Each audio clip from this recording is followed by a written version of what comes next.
Signal जो drop थी आहे उनजे करे लाइन कटिजी वई। दोस्तों ॿुधाईंदा हलूं त 4 ॾींहं अॻु में जेको वाक़ियो पेश थियो चौटियारी सांगल चौटियारी थाणे जे हद में वाक़ियो पेश थियो ऐं 3 ॼणा क़तल थी विया ऐं उन्हनि खे अॼु चौथों सिज लही वियो, पर इंसाफ़ जे लाइ हिते धरणो लॻल आहे। परियां साम्हूं तव्हांखे सारे ॾेखारियूं पिए लाश मौजूदु आहिनि ऐं चौथों सिज बि लही वियो, पर हिननि खे इंसाफ़ जे लाइ ॿाॾाइनि पिया त हे असांजे जेके नौजवान क़तल थिया आहिनि उन्हनि जे क़ातिलनि ते FIR दाख़िल थिए। हीअ तव्हांखे ॿुधाईंदो हलां त हीअ मंज़र तव्हांखे असां हिते ॾेखारियूं पिया धरणे में मौजूदु दोस्त हिते मौजूदु आहिनि। उन्हनि सां तव्हांखे असां ॿुधाईंदा हलूं त ॿुधाईंदो हलां त 4 ॾींहंनि खां वठी हीउ धरणो जारी आहे। हिते हुर जमायत जा सरवरी जमायत जा माण्हू मौजूदु आहिनि ऐं असां तव्हांखे ॾेखारींदा हलूं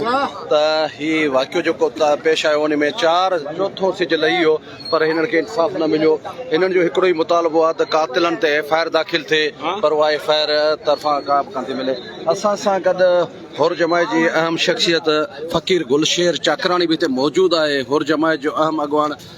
फ़कीर साईं, तव्हां ॿुधायो हीउ धरणो हिते अॼु 4 सिज लही विया, हीउ धरणो हिते जारी आहे। को बि अहिड़ो मसइलो जेको जंहिंजा माण्हू 3 लाश कूदर हिते मरी वञनि, हुननि जूं नियाणियूं मासूम ॿार सभु हिते खुले आसमान ते 4 रातियूं बि थियनि, तव्हां छा था चओ त हीअ कहिड़ी हुक्मरानी आई आहे, उन्हनि खे इंसाफ़ नथो मिले, उनजे लाइ तव्हां छा चवंदो?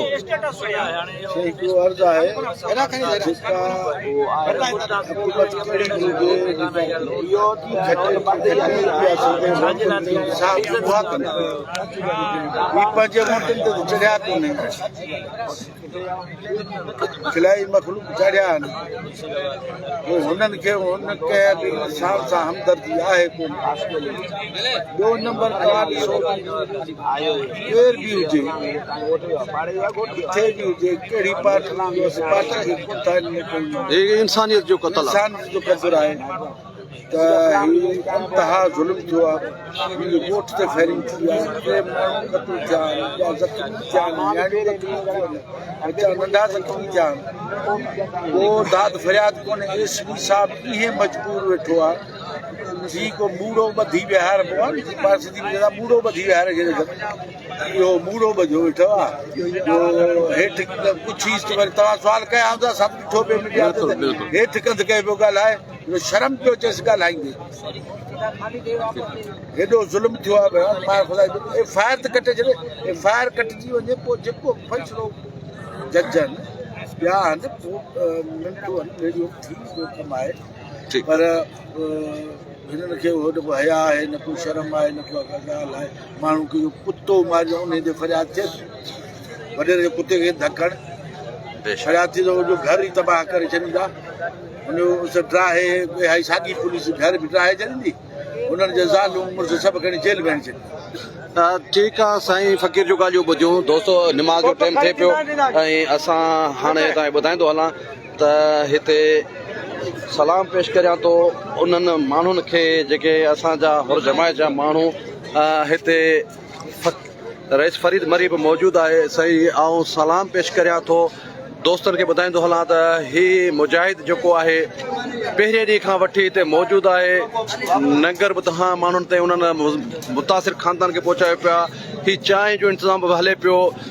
साईं जसू जे असां त तव्हांखे एतिरो त माना कंहिंखे ख़बर बि कान्हे त हीउ लंगर किथां पियो अचे, पर मूंखे जेका ख़बर पई हीउ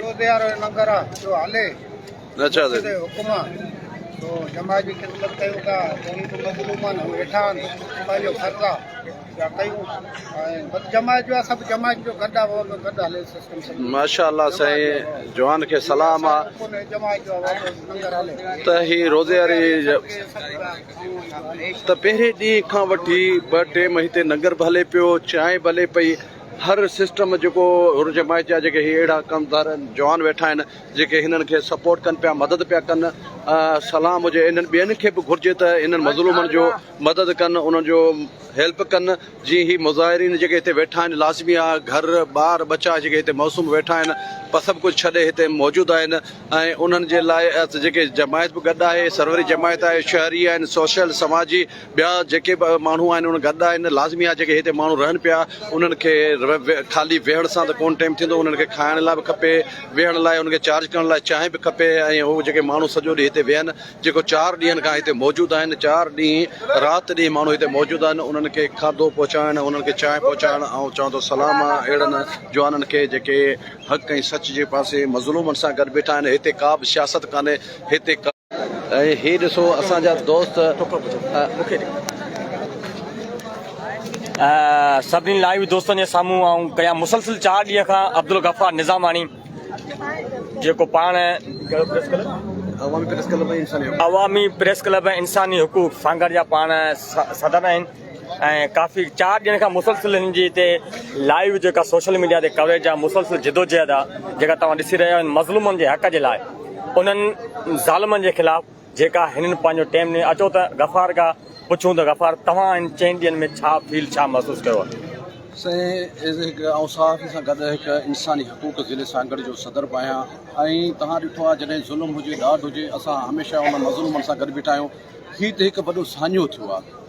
जेके 3 लाश पिया आहिनि अॼु चौथो सिज लही वियो असांजूं भेनरूं असांजूं महिरूं हुते मौजूदु आहिनि तव्हां ॾिठो हुजो त खुले आसमान आहे वेठा आहिनि उन्हनि जो को अहिड़ो गैर क़ानूनी मुतालबो कोन्हे उन्हनि जा हीअ 3 कूदर घुसी विया 20 ॼणा जेके ज़ख़्मी आहिनि जेके कराची दाख़िल आहिनि नवाबशाह दाख़िल आहिनि उन्हनि खे बि सिजूं गोलियूं लॻल आहिनि त हिननि जो मुतालबो आहे त उन्हनि ते कातिलनि ते FIR दाख़िल थिए जेका बिल्कुलु FIR दाख़िल करण लाइ तयारु न आहे इंतज़ामिया हिते तव्हांखे ॿुधायां त हिते MNA शाज़िया अता मरीब आई नवीद डेरो आयो मखदूम साहिबु आयो पर सभिनी बेवसी ॾेखारी त FIR दाख़िल न पई थिए सो असां सुप्रीम कोर्ट आर्मी चीफ ऐं ॿियनि आला इदारनि खे एजेंसियुनि खां उन्हनि खां मुतालबो कंदासीं त खुदारा हीअ सांगड़ शहर बरोमन जमायत सूर्या बादशाह जो जेको हीउ शहर उनजो इलाइक़ो हीउ शहर बंदि कारोबार बंदि स्कूलूं बंदि सिस्टम सॼो बंदि लाश रखियो हिते मुतासिरीन वेठा आहिनि उन्हनि खे इंसाफ़ न पियो मिले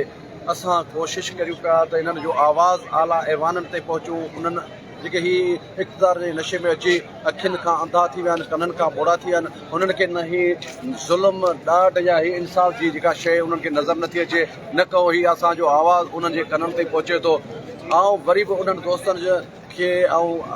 बेहद शुक्रगुज़ार आहियां जेके ज़ुल्म ऐं ॾाढ जे ख़िलाफ़ु तव्हां जहिड़ा दोस्त खिपरे खां साईं एजाज़ जी पेरूमल खां ॿिया बि हिते जेके ख़ल्क़ जेका पहुती आहे हिन मज़लूमनि सां गॾु कुल्हे सां गॾु हिते जेको बीठा आहियो त तव्हां बि हिकु ज़ालिम सां माना हिकिड़े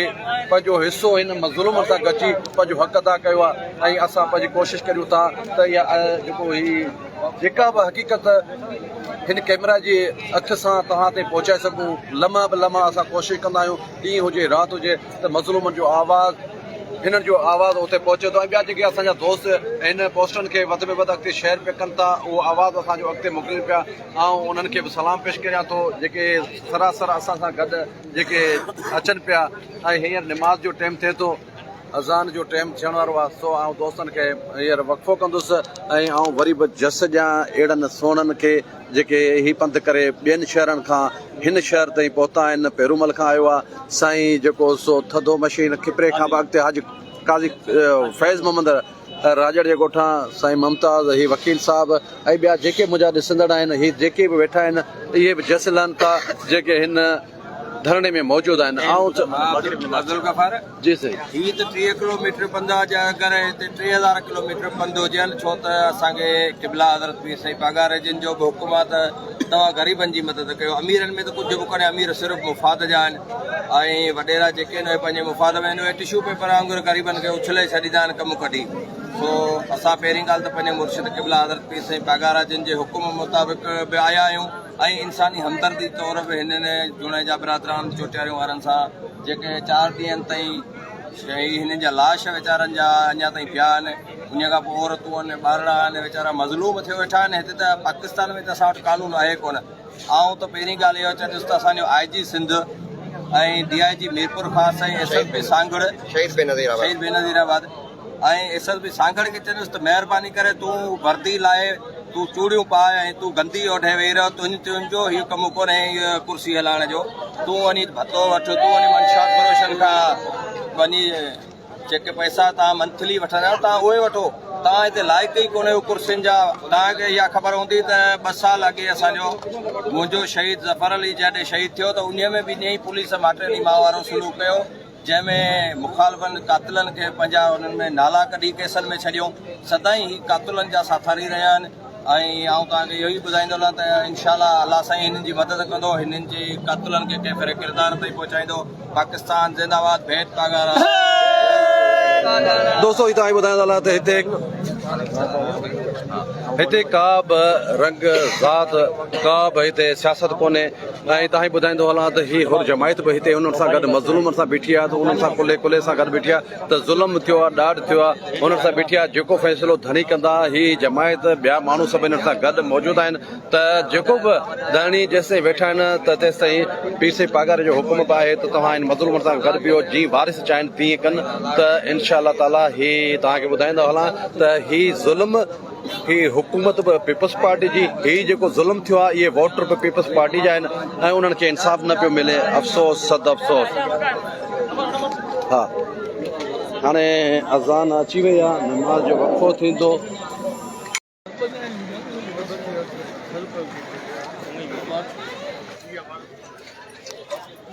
ही मज़लूम न्याणियुनि वटि GS जो अॻवान रियाज़ चांडियो पहुतो आहे। न्याज़ कालानी साहब पुनर असां सभु साईं GMC जा पैरोकार ॾाढे झंडे कुहाड़ी वारा हूं। इहे बच्चा जेके तव्हांजा माउ भेणूं आहिनि इहे असांजा बि बच्चा आहिनि। मां रियाज़ अली चांडियो GS माज़ जो चेयरमैन,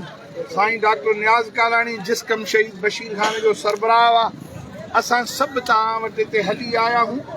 त तव्हांजो सूर सम्झूं था। इहो सूर बयानु करण मथे आहे,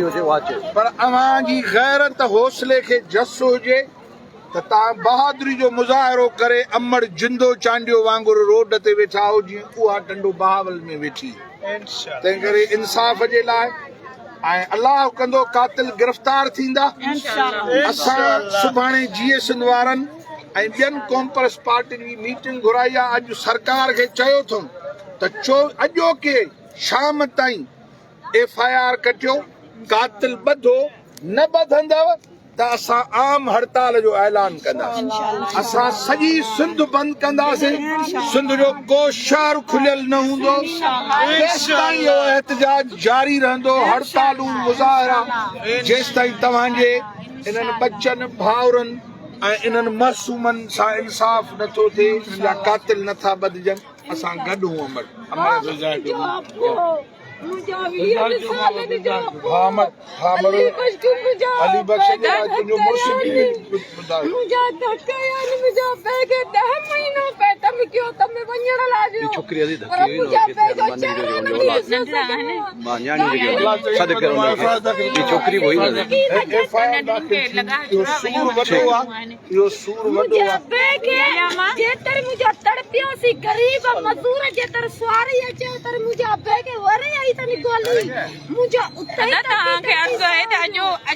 मीटिंग रखो है ना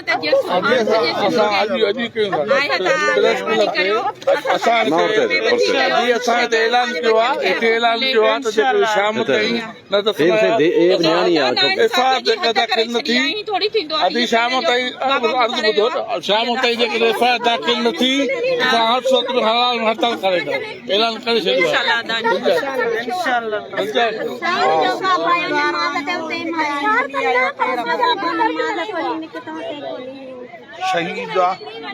अल्लाह कंदो तुंहिंजे खून जो न्याणी इंसाफ़ थींदो सॼी सिंध उथंदी हिननि जो त हिकिड़ो ई मुतालबो आहे त रुगो FIR थिए त बि असां में हाल में रियाज़ साहब ऐलान कयो आहे असां जीअं कोई बशीर खान जी असां हर सूरत में हलाल में हुकूमत गलती था कयूं शाम ताईं जेकॾहिं हिननि जी FIR हिननि जी मर्ज़ी मुताबिक़ आख़िर न थी त हड़ताल जो ऐलान केॾी महिल बि थी सघे। महिरबानी रियाज़ साहब डॉक्टर साहब तव्हांखे ॿुधायो जी सही ही आहे त असां सॼी सिंध जे सियासी धुरनि सां ॻाल्हायूं था उन्हनि सभिनी खे इहो अर्ज़ु कयूं था अॼु अल्टीमेटम वाज़ियो ॾिनो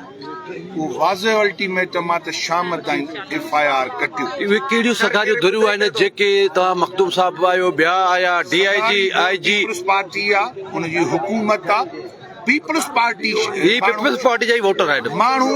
हुन पीपल्स पार्टी जी कब्ज़ा विंग जेका आहे दहशतगर्द विंग आहे जी, सही। माण्हू बि मारिया आहिनि ऐं उहा ई हुकूमत में वेठी आहे असांजो तालिक़ ऐं रिश्तो हिननि सां पीपल्स पार्टी जे करे न आहे हे सिंध जूं नियाणियूं इहे सिंध जा पुट हुआ इहे सिंध जा वारिस आहे जिन खे बेदर्दी सां क़तल कयो अथनि इन्हनि जे इंसाफ़ सिंध गवर्नमेंट जे कातिलनि जी गिरफ़्तारी ताईं असां हिननि सां गॾु आहियूं ठीक है दोस्तों ही तव्हांखे ॿुधायूं पिया सिंध जा सपूत रियाज़ चंडियो ऐं नियाज़ कलाणी साहब जेके इन नियाणियुनि खे आथत ॾेई रहिया हुआ त असां तव्हां सां गॾु आहियूं पूरी सिंध तव्हां सां गॾु आहे मज़लूम नियाणियुनि सां गॾु आहे ऐं हिननि जो आवाज़ आहे बणिया आहिनि सिंध जूं टोटल क़ौम परस्तूं ॿिया अॻवान असां उन्हनि खे ॿुधाईंदा हलूं त ही ॾिसो मज़लूम इन्हनि खे इनशाला हक़ थींदो सभई सिंधवासियो गॾिजो ही भलाई वॾी तव्हांखे कहिड़ो असां खां धोखो थी वियो उहो ॻाल्हियुनि जी तव्हां ते ॻाल्हि जी द्वार ठाही बस हिकिड़ो मिंट ही हले पियो दोस्तों तव्हांखे ॿुधाईंदा हलां त ही गफ़ार निज़ामानी जी ID तां एडमिन अब्दुल गफ़ार निज़ामानी तव्हांखे हक़ीक़त जेका बि आहे तव्हां ताईं ॾेखारे पियो ऐं हिकु इंसानी हक़नि जी तनज़ीम ज़िले सांगड़ जो सदर ऐं अवामी प्रेस क्लब सांगड़ जे सीनियर नायब सदर जी हैसियत सां ऐं पंहिंजी हिकु इंसानियत जे नाते सां ऐं हिननि जी तव्हां ताईं आवाज़ पहुचाइण कोशिशि करियां थो त हिन मज़लूमनि जो आवाज़ अव्हां ते पहुचे ऐं हीअ आवाज़ पूरी सिंध ते पहुचे पूरी दुनिया जी कुंड कुड़च ते पहुचे ॿियो तव्हां कुझु नथा करे सघो हिननि में शामिलु नथा थी सघो त हिन आवाज़ खे तव्हां अॻिते शेयर करियो जीअं त हिननि मज़लूमनि जो आवाज़ आला ऐवाननि ताईं दुनिया ते पहुची सघे महिरबानी वरी बि तव्हांखे लम्हा बि लम्हा जेका हक़ीक़त हूंदी उहा तव्हांखे असां लाइव ते वरी बि ॾेखारींदा रहंदासीं महिरबानी सिंध सलामत